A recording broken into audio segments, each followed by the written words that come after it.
Hi friends, போன வீடியோவில் பார்த்தோம் என்னென்ன கொண்டு போவோம் 10 நாள் தங்கடல் தொழிலுக்கு அப்படின்ட்டு. இப்போ கொண்டு போகிற பொருளோட விலை என்னென்னு பார்க்க போகிறோம். ஒரு போட்டு கடலுக்கு அனுப்புகிறா இருந்தால் எவ்வளோ செலவழியும் அதை தான் இப்போ பார்க்க போகிறோம்.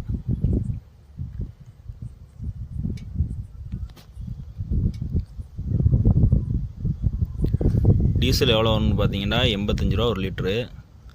6500 லிட்டர் கொண்டு போவோம் பாருங்கள். 5,52,500 வந்துருச்சு டீசலு. அப்புறம் ஐஸ் பார்த்தீங்கன்னா 55 ரூபா ஒரு கட்டி, 500 கட்டி கொண்டு போவோம். அது பார்த்தீங்கன்னா அது 5,80,000 வந்துருச்சு ரெண்டுமே. அப்புறம் தண்ணி ஒரு 2000. அப்புறம் பார்த்தீங்கன்னா ரேஷன் ஒரு 15,000 வந்துடும். ஒரு போட்டு கடலுக்கு அனுப்புறதுக்கு எப்படியும் ஒரு 6 லட்ச ரூபா வந்துடும். 10,000 வந்து ஸ்பேர் பொருள் வாங்கிடுவோம். அதை விட நம்ம என்ன செய்யணும்னா 2 லட்ச ரூபா அதிகமாக வந்து மீன் கொண்டு வரணும். அப்போ தான் ஈக்குவல் பண்ண முடியும்.